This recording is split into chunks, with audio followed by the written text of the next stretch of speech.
Hello, welcome or welcome back to my channel and welcome to another reading vlog where I'm gonna be reading Last Argument of Kings. So Last Argument of Kings is book 3 in the First Law series and the last book in the First Law trilogy, like the first part of this world. And this is fantasy, and I absolutely love the books 1 and 2. And I will leave the links for the videos for those books in the description and also the playlist like up there. And yeah, I absolutely love the first 2 books, and I love the characters, I love the world, I love everything. I am like obsessed with this world and with these people, and I was definitely very excited to get into this book, but also very scared because this is like very dark. It is very gruesome. A lot of things go wrong, so I was incredibly scared to get into this book to see what was going to happen with these characters, but also and mostly very, very excited.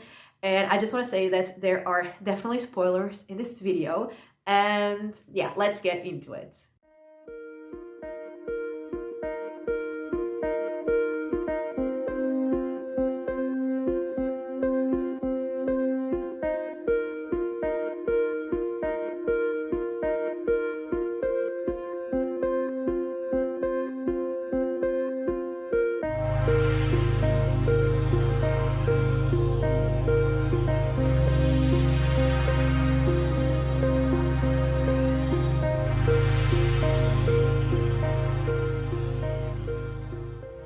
Okay, so I'm on page 231 of Last Argument of Kings, which is 1/3, and a lot has been happening. And the group that had like Logan and Baez and all of those people, they get back to the capital after they found out that the thing that they went to the edge of the world looking for wasn't there after all. So they get back to the capital, and Logan actually decides to go back like to the north, and he's going to fight Bethod. And actually, something I found that was actually really cute was that like when Logan was about to leave, Jazel found it like really hard to say goodbye because they had actually become friends, and I thought that was really, really adorable. But yeah, the rest of them like remain in the capital, and Baez still has a lot of plans. And while Baez is talking like to someone else, his apprentice is talking to Pharaoh, and he tells her, Baez will bring you nothing you need. He cannot be trusted. I found out too late, but you still have time. You should find another master. And she says, I have no master. I am free. And he replies, neither of us will ever be free. Go, there is nothing for you here. And she asks, why do you stay then? And he said, for vengeance. So I'm intrigued and also worried. But then Jazel, he actually gets promoted to colonel, and he is tasked with like stopping a rebellion that the people were starting to like have better conditions of life. And he's tasked to basically end that and like negotiate. And he goes with Baez, and that is like incredibly easily resolved, which I'm guessing maybe was Baez's doing, because Jazel literally did nothing. He was like, here are conditions, and the other guy was like, great, that's fine, we're settled. So there's that. And then they do get again back to the capital, and in the north they like Logan gets back there, and he actually reunites with those other Northmen, like the group that he knew. And I also thought that was kind of cute. But there's also a lot of people in the north that like want him dead because of the people that he has killed, and like people want revenge. And obviously like people that work for Bethod, but also people that are like on the side of like the other side, like working against Bethod, so people that he will have to be with. So that is also concerning. And then there is a guy who approaches them, and he is the chief of the Hillmen, and he's kind of crazy, very scary, and he wants to work with them against Bethod. And he has like a whole plan where they like all of the Northmen, they will basically go to like basically where he lives, like in the hills, and they will like attract Bethod and his army to get there to think that they can kill them, and then the Union people will like appear like behind and fight them. And they do like agree with that plan, like the other Northmen and the like Union army, they agree with that plan, and that is all settled. And so they get on their way to like where they're gonna get Bethod's attention. And then the Lord Marshal of the Union actually dies. And now the rest of the people, excluding West, they don't want to like go on with a plan before they have another Lord Marshal. And to have another Lord Marshal, like he has to be chosen by the king. And the problem is that the king also dies.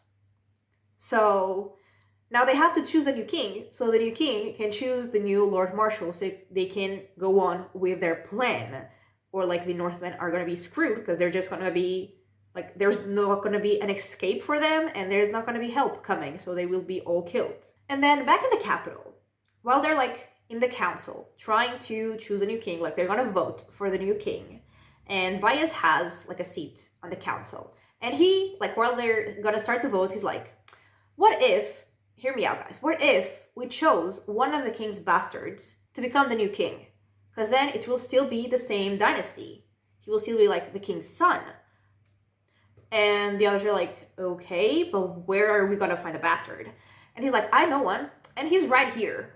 And it's Jazel. He says that Jazel is actually the king's bastard son, which like, I don't know if I should believe that story, but people do believe that story. And he's like, not only is he the king's son, he's also like a great swordsman. Like he won the contest, which like he only won the contest because Bias helped him win. So that was already part of his plan. I just don't know why he wants Jazel specifically, or if he was just like someone that he randomly chose. But yeah, he becomes the new king, basically. Like people vote and they choose him. And they, like the council basically just wants someone that can be sort of a puppet, and like the council are gonna be the ones to make all of the decisions. And so that is like what was happening. And they were like disrespecting Jazel basically. Until Jazel is like choosing the new Lord Marshal, and he actually chooses West because, I mean, they're friends and also he trusts him. And the others are like, no, because he is a commoner, so he's not gonna be Lord Marshal. And Jazel is kind of pissed and he starts yelling. He's like, I'm the king, so you're gonna do what I tell you. And he chooses West. He's the new Lord Marshal, and he gets that information towards the end of what I've read. And since he's a Lord Marshal, he can move on with the plan they had made with the Northmen, and they're gonna get on their way to help them. But like Bethan and his army has already gotten to where the others are. They're already like starting the fight. So like, will the Union people get there in time to make sure that they don't all die? Who knows? Because that's where I'm at, like where they're starting to fight already. And then in the capital, Sult, who's like the head of the Inquisition, he wants Glokta to basically figure out a way to make Bias and Jazel like be gone. He doesn't want him to be king anymore, and he doesn't want Bias on the council anymore. Like he wants them gone. And that is where I'm at. And I'm loving it. I'm absolutely loving everything. I am very invested. I am very stressed because like people that I care about are in danger, and I still absolutely 100% distrust Bias. And like the fact that I loved him in the beginning of the first book, you know, I was wrong, it seems. I mean, I still have no proof that he's a bad person, but I don't trust him at all. And yeah, Jazel is just, he has no idea what to do. He is very confused. He doesn't know what to do about his whole situation. And yeah, I don't even know if he's actually the king's son. I'm gonna bet he's not, but I don't know. But yeah, like I'm loving it. I'm stressed. Like I said, it was really nice to see like Logan being back in the north, like with his friends, but also he's kind of already regretting that decision because he's always on edge because people want to kill him, like on all sides of the war, basically. So yeah, that's stressful, and things in the capital are also stressful. And also Glokta has learned that their enemies from the south might be like on their way to invade them. So there's also that happening. And yeah, I'm loving it. I'm absolutely loving it. I'm having a great time. I'm loving every second. And yeah, so far, so great. And so I am going to continue reading it, and I will be back with updates.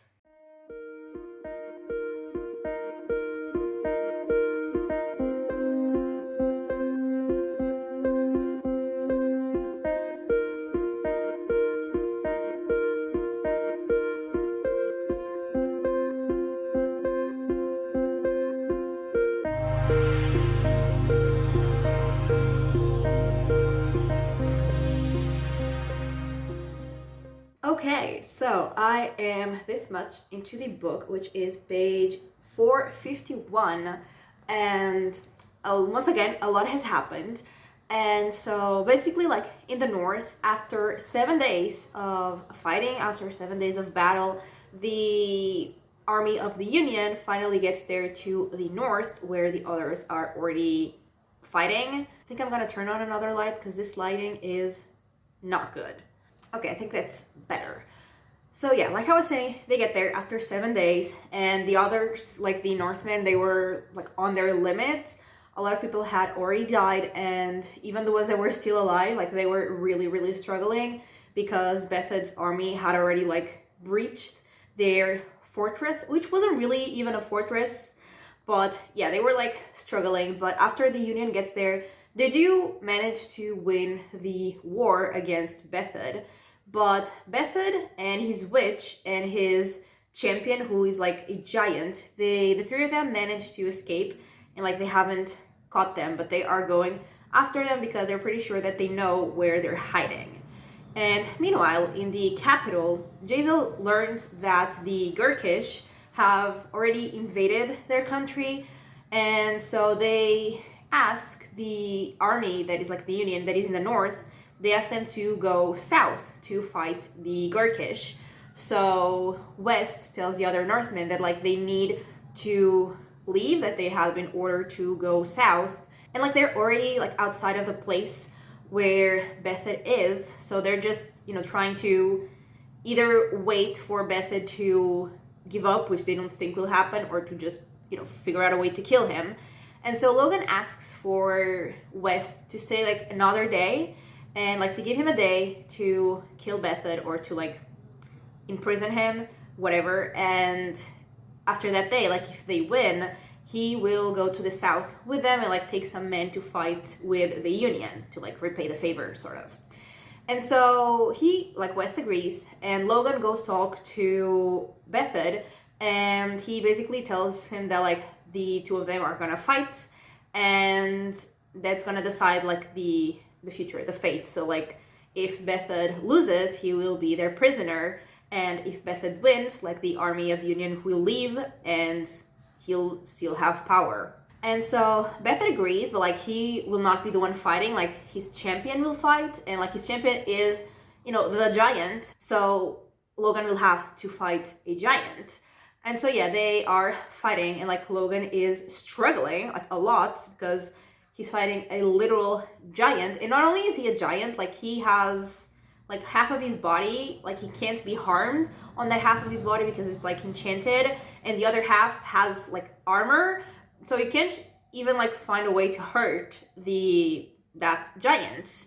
And while they're fighting, the other Northmen, they are going to like try to kill the witch because they're sure that while the witch is alive, she will make sure that Bethed doesn't lose. So they're going to kill the witch, and they also like struggle with that because she starts like enchanting them as well. But they do manage to kill the witch, and after they do kill the witch, Logan does manage to win, and he manages to kill the giant. And then he is like really angry in his like when he blacks out while fighting, and he also kills Bethed. And so after Bethed is killed, like the people that are with him, with Logan, they like kind of crown him the king of the Northmen. And then he decides to go south with some of the other men there, just like he had promised.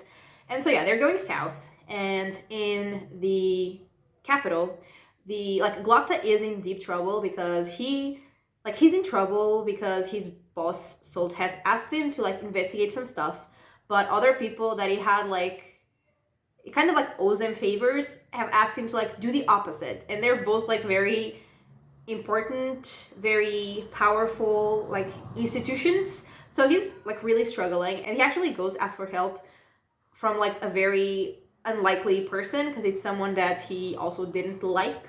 But basically like that other guy tells him that if he gets proof of what Sult is doing, which is like basically trying to like it's treason basically because he doesn't want the king, like Jazel, to be the king. He wants to find proof that he's not actually, you know, the previous king's son. So technically like kind of treason. So if Glokta manages to get that proof, that other guy will help him. And while that is happening, the whole like war with the Gurkish is already happening. And also like meanwhile, like before that, I think before they even invaded, Jezul got married, but that is going terribly as well. And the Gurkish have like they send someone to talk to Jezul with like their terms. And basically like they said that they would still be sort of free and they just want like to get Bias because Khalul wants Bias. And Jezul like kind of wanted almost to accept it, but you know, he didn't. And Bias goes to like he goes back to the house of the Maker with Yulwe and Pharaoh. And when they're there, Pharaoh actually finds the seed, which like the thing that they went to the edge of the world to look for, because like it says here, Pharaoh tried to imagine how many stones the tower was made of. Thousands, millions. What have Bias said on the island at the edge of the world? Where does the wise man hide a stone? Among 1,000, among 1,000,000. The rings high above shifted gently. They pulled at her, and the black ball in the center pulled at her most of all, like a beckoning hand, like a voice calling out her name. So the seed was actually always, like it has always been in the house of the Maker, and that is what Pharaoh was feeling. And so they get the seed, but then they are kind of attacked because the like Bias's apprentice or like supposed apprentice was actually not his apprentice. Like I think I mentioned in my other update that the apprentice told Pharaoh that like he was there, like that she shouldn't trust Bias and he was only there because he wanted revenge or something like that. And so the apprentice was not the apprentice, like the apprentice was dead at that point, and that was actually someone like shape-shifted basically, pretending to be the apprentice, and that was actually Ptolemy, who is the Maker's daughter, who was like the one that Bias fell in love with like hundreds of years ago. And like the story, like the official story is that like the Maker killed his daughter and then Bias killed him, but actually Bias had tried to kill her, which I mean I don't trust a thing that Bias says, so I was pretty sure already that he had been the one to kill her. But she didn't actually die, because while she was like before that she had been meddling with like her father's things that like were connected to the other side, so that gave her powers. And so she didn't die, and she's there and she wants revenge on Bias. And then they like are running and Bias and Pharaoh make it out, but Bias like seals the house of the Maker again with Yulwe inside. So Yulwe, I assume, is dead because he stayed there with Ptolemy. So, you know, but yeah, Bias and Pharaoh do now have the seed. And yeah, that's where I'm at. That's what happened. And I am absolutely obsessed with this book, especially like this last chapter where all of this happened at the House of the Maker was absolutely insane. I was like on the edge of my seat reading this chapter. And also like the one where Logan was fighting the like Fenris, the giant. That was also absolutely insane. And both of these had like, you know, obviously fight scenes that were incredible. Like they were so good. And I'm obsessed. I am loving every single second of this book, and I am very stressed. I'm very worried to see where this goes. I mean, I think they're all gonna, you know, be together again because the people that were in the north are now coming like to the capital, so they're all gonna, like I said, be together again, which is gonna be fun. But it's gonna be interesting to see. And yeah, once again, I'm very invested in all of the plot lines, in like all of the people that we're following, like all of the things that they're doing, because like they're all kind of connected, but also they all have their separate, you know, lives, their separate plot lines, their separate goals. And yeah, I'm very interested in all of them. I'm very intrigued to see where it all goes. And yeah, I'm loving it. I'm absolutely obsessed with it. And I am like, after I turn off the camera, I'm just gonna go back to reading this book because I am truly obsessed. So yeah, I'm going to finish it and I will be back with what ended up happening and with my thoughts on it.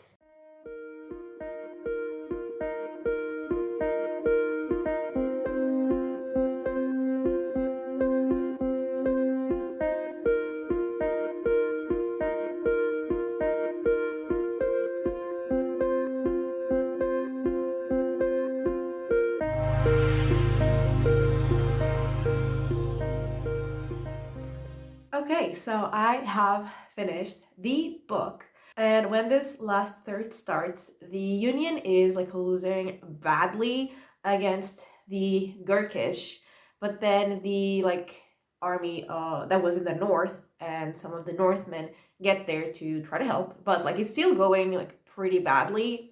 And Glokta actually finds out who had like betrayed him, and it turns out that it was the two people closest to him, so you know it was a worse betrayal. And he also like he gets his confession that he needed, like not from Sult himself saying that you know he's planning treason basically, but he gets the confession from a guy that was working with Sult, so he still has like that confession. And while all the fighting is going on, Bias is with Pharaoh and they have the seed, and like they use the seed which causes like a lot of destruction, but like in the end it does like help them win against the Gurkish, and like Pharaoh can hear voices from like the other side, and they're like asking her to basically release them to make the other side and their side be like one again. But she's like, I have no master, and she like closes the thing and ignores it. But like her connection with the seed and like with the other side changed her, like the kind of the way that she changed Ptolemy as well. And now she's like has more, she's more powerful, she can do pretty cool things, so that was really cool. And the like that whole thing with the seed, people think that it caused like a disease because like people are getting really really sick and like dying, and they think it's caused by what Bias did. And one of the people who got really sick is West, and like the last time that we saw him he was like on the verge of death. And also like after Glokta gets his confession, he finds Sult like performing his ritual, and he is like Sult is arrested for treason. And then Bias, after like the fighting is done, he talks to Glokta, and he basically like reveals that he has always been like in charge of the Union. He has been using like other people, like the ones in the council, as puppets, but Sult was not one of his puppets, so he wanted Sult gone. And now he wants Glokta to be the new Archlector, so like the one in charge of the Inquisition, and work with him or like for him. And Glokta doesn't really have much of a choice, so like he agrees, and he will be like the voice of Bias because Bias is like leaving again. He's not gonna stay in the capital anymore, but he's still like gonna be in charge. And also like Jazel, like he's the king, but he has to do what Bias wants as well, because it turns out, and this comes as a shock to no one, he's actually not the king's son, Jazel. He was just a baby that Bias bought and used to pretend that he was the king's son, and he will like destroy him if he doesn't do what he wants. So Jazel, like he's the king, but he has no real power because he just has to do what Bias tells him. And Ardi, who's like West's sister, she is actually pregnant with Jazel's baby because they were together before he became king. And the people like in the council want her basically dead because they don't want the bastard king to have a bastard like out there in the world. And so they want, like I said, Ardi dead. But Glokta actually marries Ardi, so they won't kill her because like they were friends before already.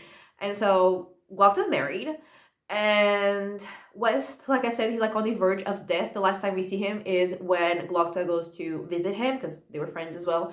And like he's dying. He's really sick. And then yeah, Bias leaves, like I said, even though he's like, you know, still in charge of the Union. He's the one ruling, he's the one behind everything. And Logan also leaves, like he goes back to the north. And the last chapter, which was like more of an epilogue, really, he like when he gets to the north, there are like two people there who, you know, are there to kill him basically for like the things he has done in the past. And like the very end was him like falling and supposedly dying, because it says, then he began to fall, fast, the rough walls, then the steep cliff face flashed past, grey rock, green moss, patches of white snow all tumbling around him. Logan turned over slowly in the air, limbs flailing pointlessly, too scared to scream. The rushing wind whipped at his eyes, tugged at his clothes, plucked the breath out of his mouth. He'd chosen this didn't seem like such a clever choice right then, as he plunged down towards the river. But then, say one thing for Logan Nine Fingers, say that. The water came up to meet him. It hit him in the side like a charging bull, punched the air out of his lungs, knocked the sense out of his head, sucked him in and down into the cold darkness. And that is like how the book ends. But I refuse to believe that Logan's dead. I refuse to believe that Logan dies like this. But that is how the book ends. So let's go into my final thoughts. So starting off with the characters, and starting off with Logan, I guess, because he was the first character that we followed in the series, I still continue to really like him. And I just think that it's so sad that he can't really like control who he becomes and like what he does when he's fighting. He doesn't even know like who he's killing. And that's like the reason why like people in the North also wanted him dead, like these last two people in the book.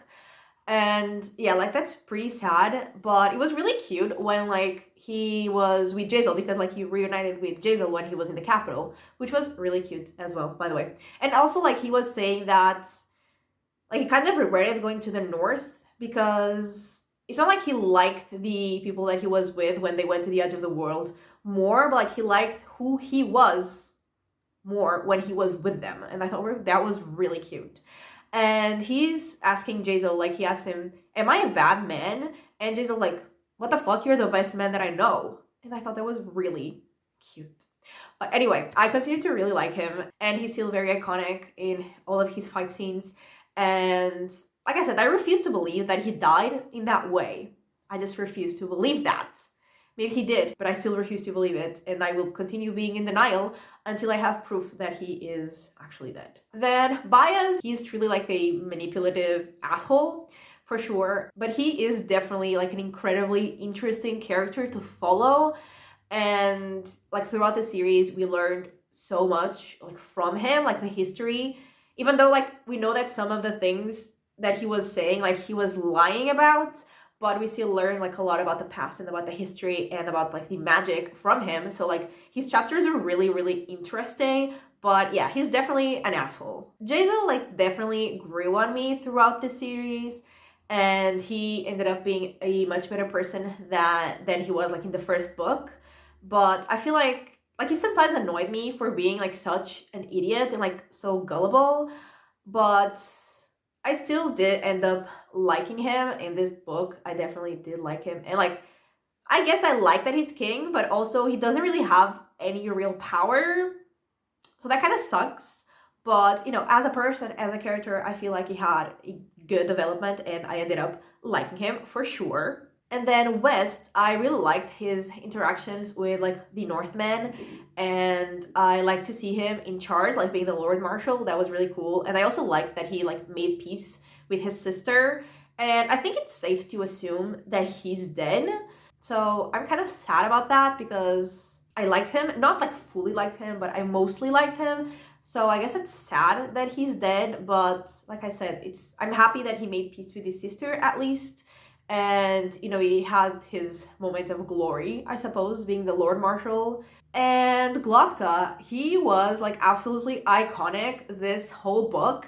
And he's definitely like my favorite character in terms of like being the most interesting, the most complex one, I think. Like his chapters, the ones in his POV, are always so cool. And he was absolutely iconic in this book. And like, yeah, I love to follow him. Absolutely love it. Like him as a person, I am still very conflicted about. Like I don't fully love him, but as a character, absolutely love him. Definitely like my favorite one to follow. And yeah, like this book was incredibly stressful. Like there was so much happening, and there were so many fight scenes that were absolutely incredible. And it was also so cool to see like some magic from the other side when they were using the seed. And there was always like something happening. I was always on the edge of my seat while reading this book. And the ending was definitely like not happy for almost anyone, definitely not for me, but I feel like it's the ending that fits the series. Like I feel like if it was just, you know, a perfect ending like wrapped up in a bow, it wouldn't feel, I don't know, satisfying for the series. It would feel like it was just too good for a series where like so many things go wrong and it's so like violent and so dark. I don't think like a perfect beautiful ending would be the right ending for the series. So I do really like how it ended, even if it's, you know, not like a happy ending. I still did really, really, really like it. And I loved this entire book. Like I said, I was on the edge of my seat the whole time. I was super invested. I was having a great time, or sometimes a really sad time. But yeah, I absolutely loved it. I loved every second. And this one did give me the 5-star feelings. So I am rating it 5 stars. And yeah, I can't wait to read more books in this world. I already bought the next 4 books because I am absolutely obsessed with this world and with these characters. And I do hope that we see some of these characters in future books. Like I think I've already said, either in this video or other videos, I don't know if we will see these characters in future books, but like I hope that we see them at least like a little bit, at least a glimpse of them, because I really like them. I really like to follow them. I think they're all very, very cool characters. And yeah, I love this. I had a great time. And yeah, that is everything for this video. So thank you so much for watching. I really hope that you have enjoyed it. And if you did, give it a like and subscribe. And I will talk to you next time. Bye!